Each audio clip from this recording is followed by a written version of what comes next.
오늘은 말씀이 육신이 되어 5번째 시간 화해가 최우선이다 라는 제목으로 말씀을 드리도록 하겠습니다. 교회를 열심히 다니는 한 교인의 집을 들여다보겠습니다. 아빠가 교회 갈 준비를 서두르고 있습니다. 그런데 조금 큰 소리로 벌써 4번째 가족들에게 소리를 치고 있어요. 얘들아, 빨리 준비해라. 교회 늦는다. 그러자 12살 난 아들이 소리쳤습니다. 아빠, 누나가 아직 준비가 안 됐어요. 그러자 누나가 그 소리를 듣고는 맞받아칩니다. 아니, 넌 왜 날 갖고 그래? 준비가 안 된 건 엄마야, 엄마. 그 얘기를 듣고 엄마가 인상을 찌푸립니다. 아빠는 급하게 자동차 키를 들고는 가족들에게 자신의 감정을 알리기 위해 문을 쾅 하고 닫고는 차고로 갑니다.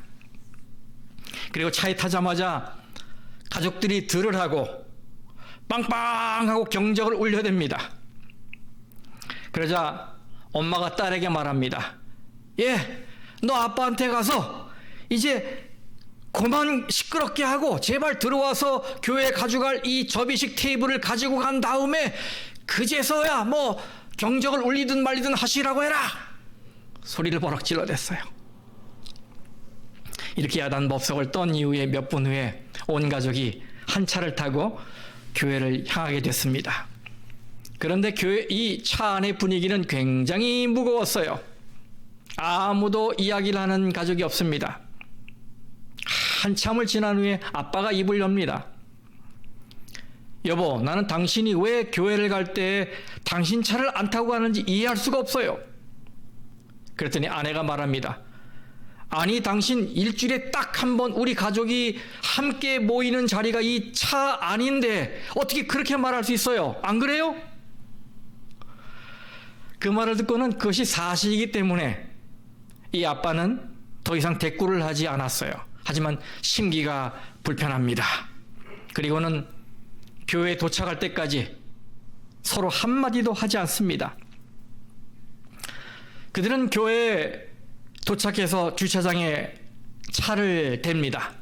주차를 하는 동안에 엄마는 아이들의 손을 잡고 교회 문을 들어가는 것을 상상을 해요. 그런데 문이 열리자마자 아이들이 뛰쳐나가는 바람에 그 기대가 깨져버렸어요. 그래서 이 부부는 차에서 내려 교회 현관을 향해 걷습니다. 현관에 다가가자 안내 집사님들이 인사합니다. 안녕하세요. 어서 오세요. 행복한 안식일입니다. 그랬더니 남편이 대꾸합니다. 네, 행복한 안식일입니다. 그랬더니 한 집사님이 오늘 어떠세요? 질문하는 거예요. 남편이 말합니다. 아주 좋습니다. 그리고는 두 부부가 교회에 들어가서 자리를 앉습니다. 그리고 서로 정면만 바라보고 가식적인 웃음을 짓습니다. 하지만 속에서는 여전히 상대에 대한 화가 들끓고 있습니다. 성도 여러분, 어떠세요? 주변에 비슷한 그림들이 많지요? 우리는 anger, 이 분노가 가득 찬 세상에 살고 있습니다. 이 분노, 성냄은 정치에도 있고 마켓 안에도 있고 프리웨이 상에서도 있고 교회 직원에서도 있고 안방에서도 있습니다. 무슨 얘기입니까? 네, 우리는 지금 화내는 사람들에게 둘러싸여 있다는 말이에요. 그래서 그 관계 속에서 사람들이 찢기고 상하고 상처받고 살고 있다는 얘기예요. 자, 그럼 우리는 어떻게 해야 할까요? 이렇게 화내고 성내는 중에 상처를 받게 되는데 그럴 때 우리 어떻게 해야 할까요? B.R. 홀트라는 사람이 크리스천 리더즈의 기고를 했는데요. 거기 보면 자신이 목격한 일들 중에서 화가 터지기 전에 어떻게 그것을 다스려야 하는지에 대한 이야기가 소개가 되어 있어요. 자, 그것을 좀 읽어드리도록 하겠습니다. 메릴랜드 외곽에서 워싱턴 DC로 향하는 길에서 러시아워 때 교통지옥을 통과하는 건 많은 일촉즉발의 순간과 짜증을 불러일으킨다. 어느 날 아침 한 소형차를 몰던 젊은 아가씨가 골목길에서 큰 길로 들어설 때 그만 정신없이 돌진하는 바람에 어떤 운전자가 급하게 브레이크를 잡게 되었다. 그는 불과 몇 인치 차이로 그녀와의 충돌을 피하게 되었다. 이 남자는 화가 머리끝까지 치민 게 분명하였다. 잠시 후 빨간불에서 차들이 멈춰섰을 때 나는 이 남자가 그녀 뒤에 차를 세운 후 튀어나와 그녀를 향해 성큼성큼 불같이 걸어가는 것을 지켜보았다. 그녀를 호되게 한 방 먹이려고 했던 것 같다. 그런데 그가 다가오는 것을 보자 이 매력적인 아가씨는 급하게 차문을 열고 뛰쳐나와 얼굴에 환한 미소를 지으며 그를 맞이했다. 그리고는 그가 자초지종을 따지려고 입을 열기도 전에 그를 격하게 끌어안고 열정적으로 그의 입술에 입맞춤을 했다. 그리고는 자기의 차로 돌아간 후 휙하니 가버렸다. 이 남성은 길 한가운데 서서 여전히 한마디도 하지 못한 채 당황한 듯 난처한 듯 멍하니 서 있었다. 하지만 더 이상 화는 없었다. 이런 내용이에요. 아마도 이것이 최선의 방법은 아니겠지만 이 여인이 더 큰 재난을 막기 위해서 화를 잠재운 건 참 잘한 것 같습니다. 자, 여러분, 이럴 때 우리가 어떻게 해야 할까요? 여러분도 이 성전에 오시기 전에 가족들에게 화를 내보신 적 있으십니까?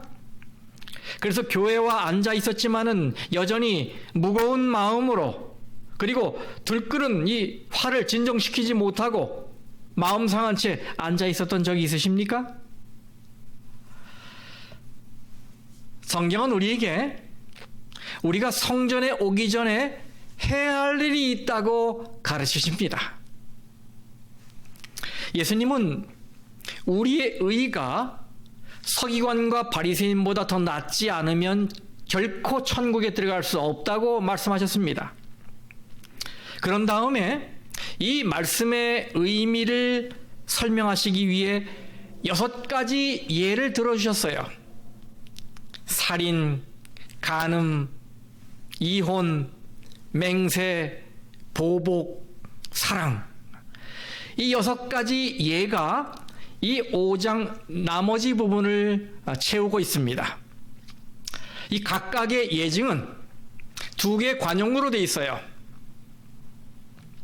뭐뭐뭐 하였다는 것을 너희가 들었으나 나는 너희에게 이르노니, 이런 말로 되어 있어요. 오늘은 6개 중에 바로 첫 번째 예증입니다. 이 첫 번째 예증은 3 부분으로 구성되어 있는데 먼저 첫 번째를 읽어보겠습니다. 마태복음 5장 21절 22절입니다. 옛사람에게 말한 바 살인하지 말라. 누구든지 살인하면 심판을 받게 되리라 하였다는 것을 너희가 들었으나 나는 너희에게 이르노니 형제에게 노하는 자마다 심판을 받게 되고 형제를 대하여 라가라 하는 자는 공회에 잡혀가게 되고 미련한 놈이라 하는 자는 지옥불에 들어가게 되리라. 우리가 잘 알고 있는 십계명의 6번째 계명이 바로 이 살인하지 말라이지요. 그런데 비교적 도덕적으로 살아온 사람이라면 누구나 이 계명만큼은 자신 있어 합니다. 나는 살아오면서 단 한 번도 어떤 사람을 죽인 일이 없어. 그러니까 난 이 계명을 지킨 거야. 이렇게 생각을 해요. 물론 십계명에 비춰볼 때 이 세상에는 살인자보다 간음하는 자가 더 많습니다. 살인자보다 도둑질하는 자가 더 많습니다. 살인자보다 거짓말하는 자가 더 많습니다. 살인자보다 부모를 거역하는 자가 더 많아요. 살인자보다 안식일을 범하는 자가 더 많습니다. 그래서 이 살인하지 말라라는 계명에 오면 사람들이 마음이 편해집니다. 왜? 나는 이 계명을 지키고 있다라고 생각하기 때문이지요. 그런데 예수님께서 말씀하세요. 잠깐만. 네가 살인하지 말라라는 말을 들었지? 그런데 내가 너에게 말한다. 형제를 향해 성급하게 화를 내고 그에게 모욕감을 주고 그의 마음에 상처를 주게 되면 그것은 살인과 똑같은 것이다. 그래서 생각해 봅니다. 만약 예수님께서 우리의 사업장에 오셔서 우리 밑에서 일하는 일꾼들에게 이렇게 묻는다면 어떨까요?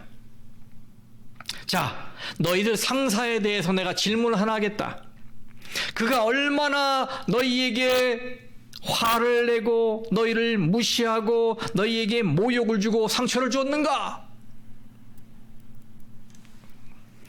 만일 예수님께서 오늘 내 가정에 오셔서 나의 배우자에게 이렇게 질문하신다면 어떨까요?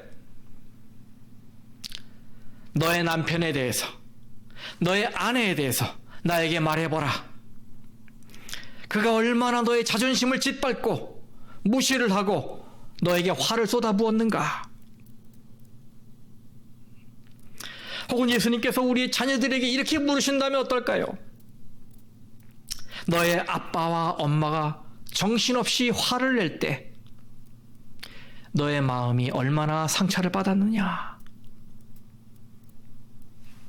성도 여러분, 예수님은 살인을 행위 자체로만 보시지 않고 바로 행위 이면에 있는 마음의 문제로 해석하시면서 우리가 보다 깊은 내면의 차원에 주목하길 바라십니다.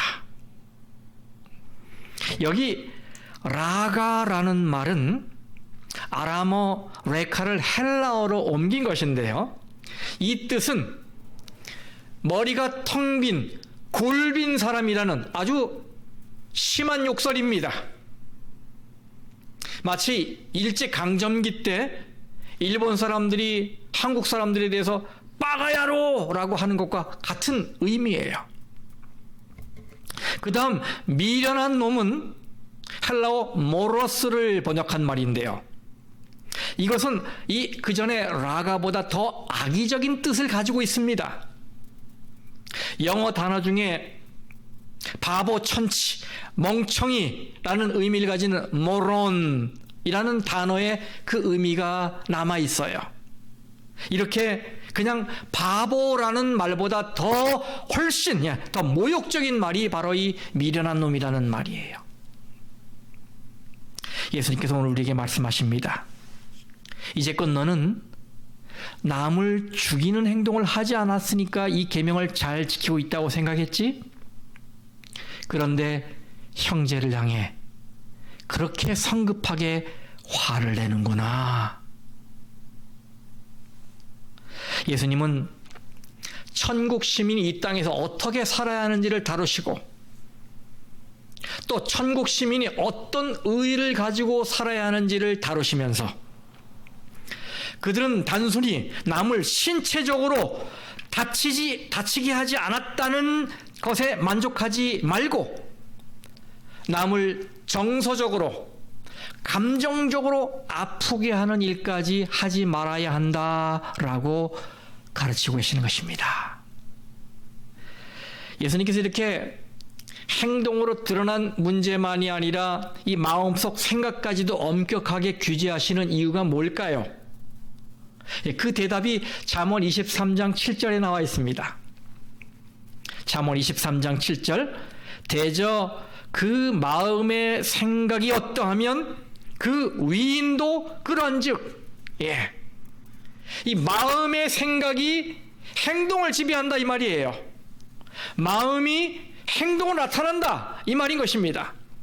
그래서 형제에 대해서 이 뿌리 깊은 미움과 증오의 마음이 있으면 그것이 행동으로 나타나게 돼 있다, 행동으로 가게 된다, 이런 말씀이에요. 가인을 예로 들 수 있겠죠. 가인이 자기의 동생 아벨을 살해했습니다. 그것은 실수에 의한 과실치사가 아니었어요. 그는 동생에 대해서 분노하는 마음을 가지고 있었고 마침내 기회가 됐을 때 죽인 것입니다. 그러므로 우리는 형제를 대하는 일이 있어서 바로 우리의 마음가짐이 어떠한가를 솔직하게 돌아볼 필요가 있어요. 만일 우리에게 형제에 대한 미움, 분노, 원망, 증오하는 마음이 있다면 예수님은 그것이 비록 눈에 보이는 행동으로 나타나지 않았다 해도 눈에 보이는 살인죄를 저지른 것과 다를 것이 없다고 말씀하시는 거예요.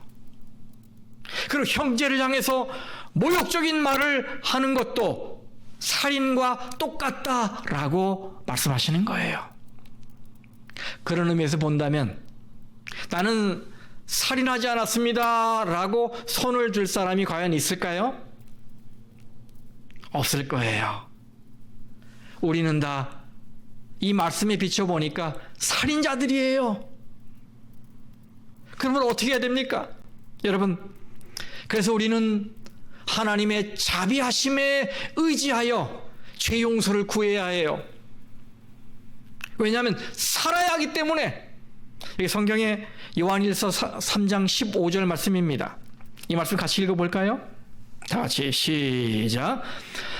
그 형제를 미워하는 자마다 살인하는 자니 살인하는 자마다 영생이 그 속에 거하지 아니하는 것을 너희가 아는 바라. 예, 영생이 그 속에 없다고요. 그러니까 어떻게 해요? 살기 위해서 우리는 이 마음의 죄를 회개하고 용서를 구해야 돼요. 사실 우리는 화를 버럭 내다가도 뉘우치기도 하고 후회하기도 하잖아요. 그러나 어떻습니까? 돌아서면 또 미운 마음이 다시 생겨나는 그런 연약한 인생들이에요. 그러므로 내가 그 마음을 이기는 것은 불가능합니다.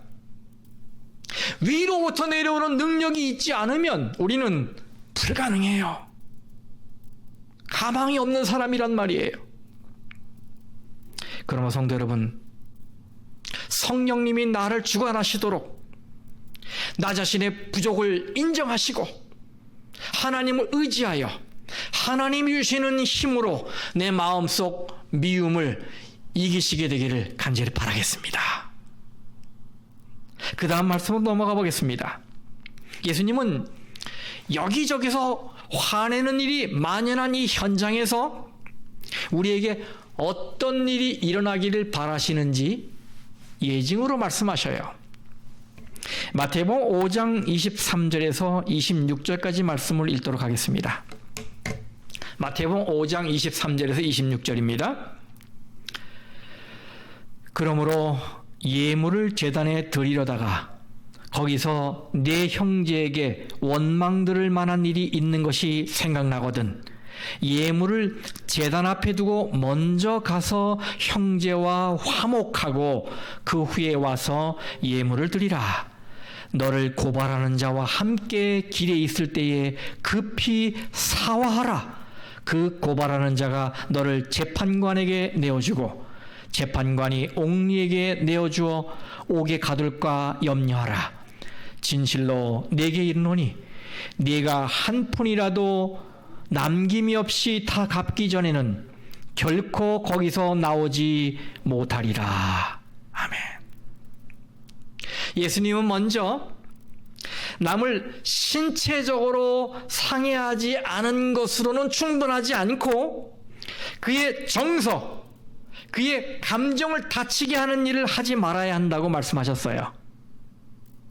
그런데 여기서는 그 감정을 다치게 하는 일, 그것조차도 충분하지 않고 거기에서 한 걸음 더 나아가서 화해를 이루고 화목을 이루는 것을 최우선으로 삼아라 라고 가르치시는 것입니다. 와, 주님은 지금 아주 깊은 곳을 터치하고 계시는 거예요. 이 본문에는 두 개의 장면이 나와요. 한 장면은 예배를 드리는 장면이고, 다른 한 장면은 길가 그리고 법정에서의 장면입니다. 한 장면에서는 형제와 자매를 다루고 있고, 또 다른 장면에서는 우리의 원수를 다루고 있어요. 그런데 이 두 경우 모두 기본 원리는 똑같습니다. 기본 교훈도 똑같습니다. 이 둘 다 즉시로 긴급하게 행해야 하는 일이 있다는 거예요.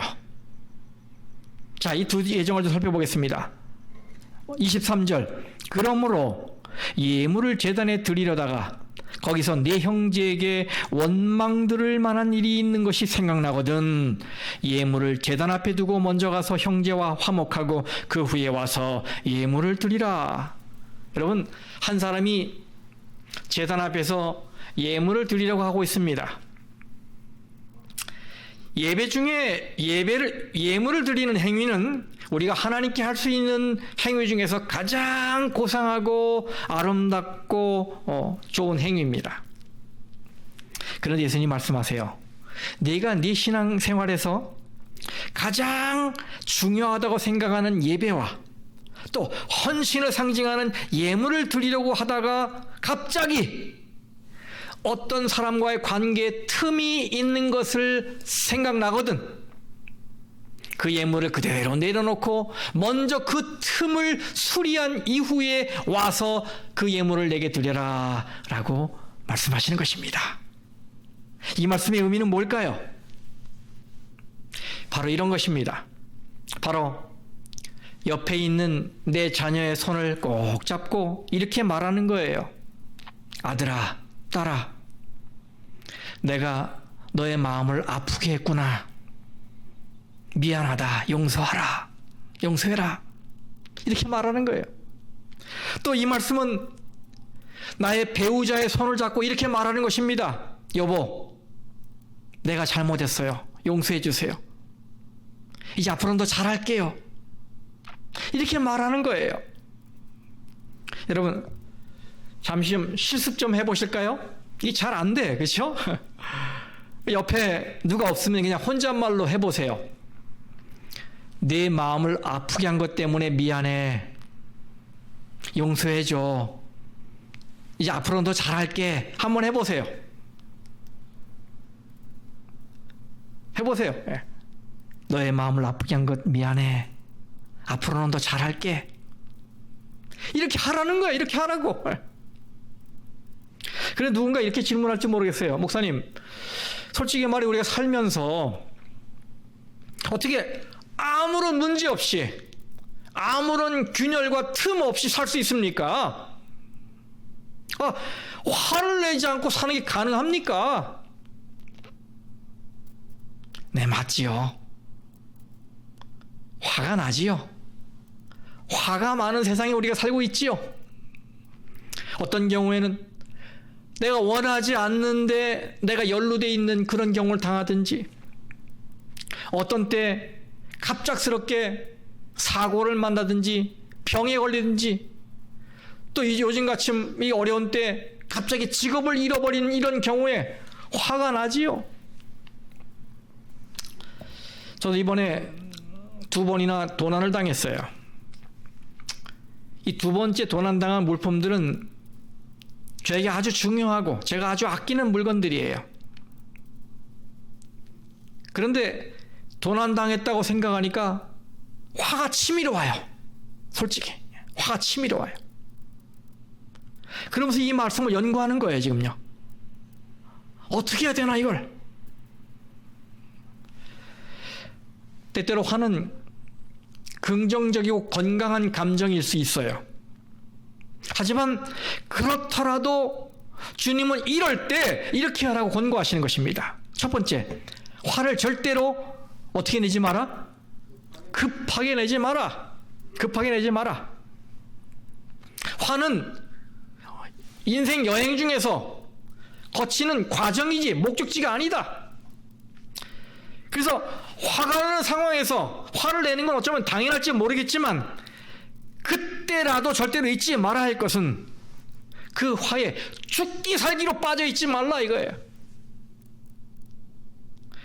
그래서 화를 내야 하는 상황이라도 성급하게 화를 내지 말라 이 말입니다.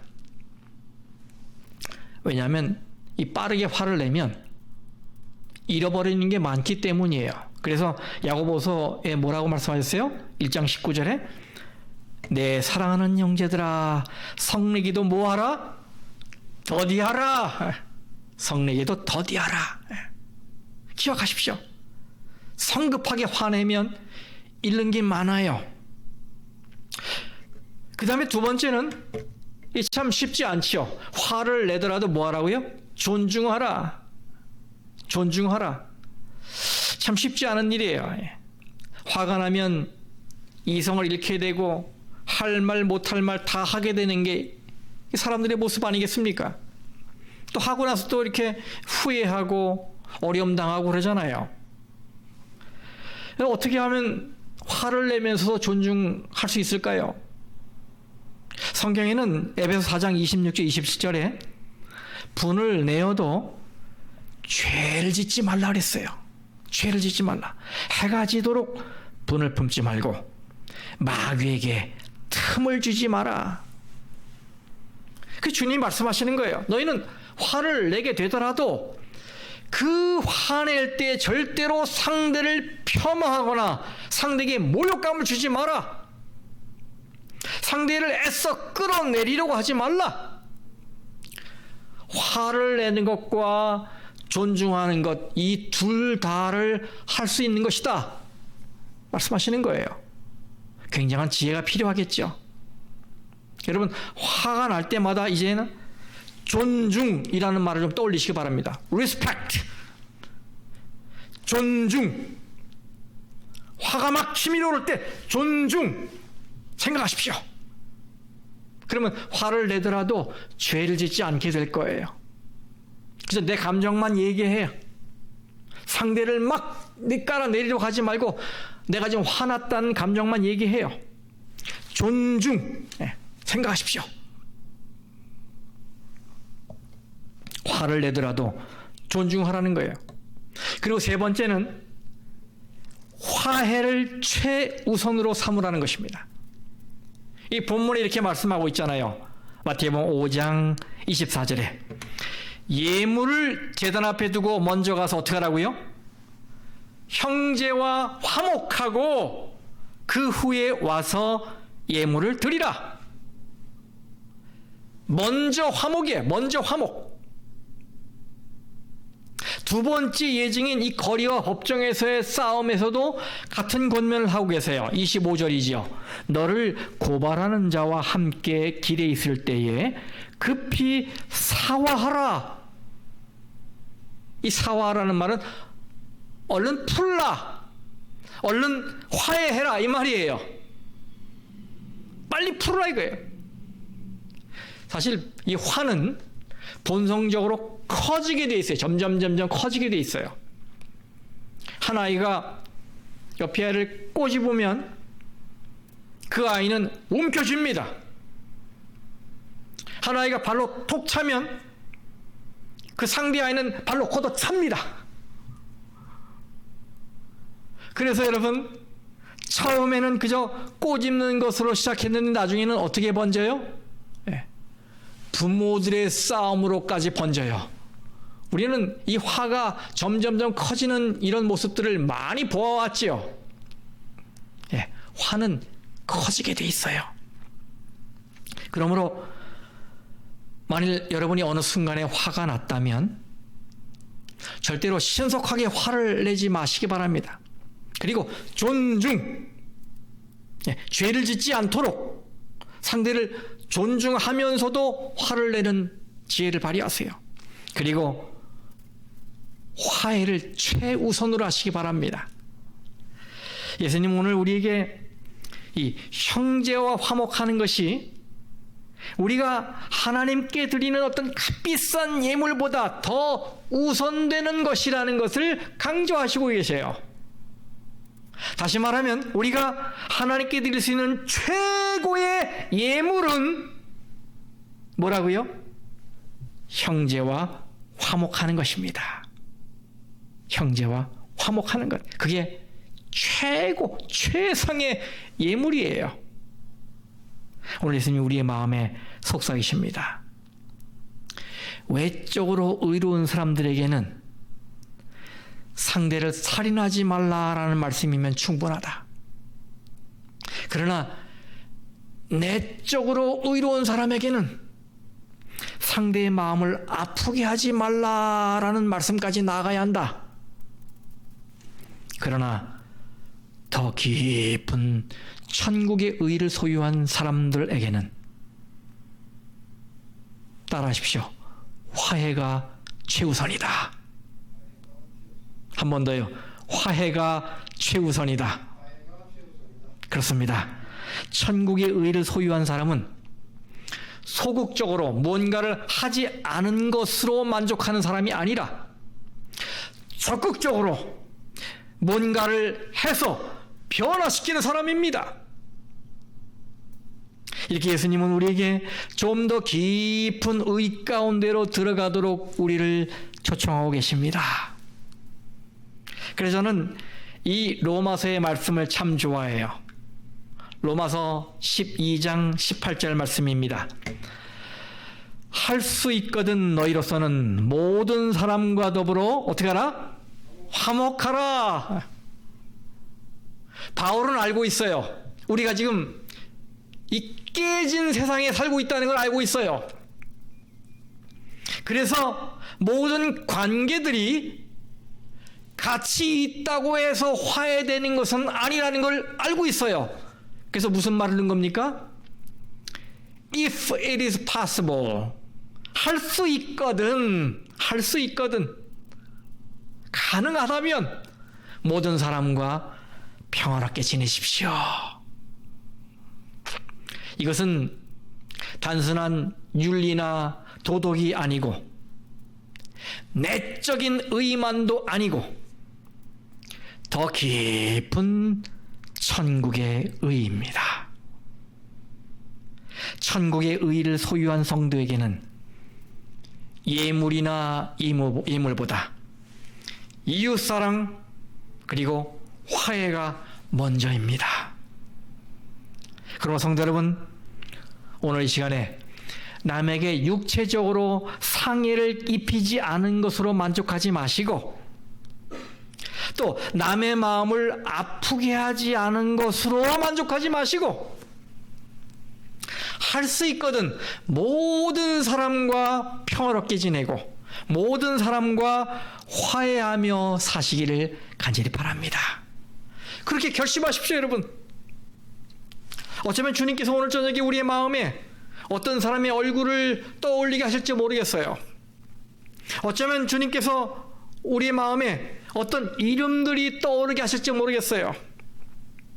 나하고 관계가 단절되었든지 소원한 상태에 있는 어떤 사람을 내 머리에 떠오르게 하실지 모르겠습니다. 그럴 때 우리 주님께서 여러분의 마음을 이 도덕성이라고 하는 이 표면에서 더 깊은 내적인 의로 그리고 더 깊은 천국의 의로 인도하셔서 오늘 주님을 향해 결심하게 하시게 되기를 간절히 바라겠습니다. 그래서 다음에 이 모든 코로나 사태가 종식돼서 이 교회를 오시게 될 때 교회에 오시기 전에 적어도 모든 소원해지고 깨진 관계들이 여러분 편에서는 다 해결되고 치유되고 화해가 된 채 이 성전에 오시게 되길 바랍니다. 여러분, 화해는 우리가 하나님께 드릴 수 있는 최고의 예물입니다. 그것은 내가 살고 상대를 살리는 길입니다. 여러분 기억하십시오. 화해가 최우선입니다. 말씀 마치겠습니다.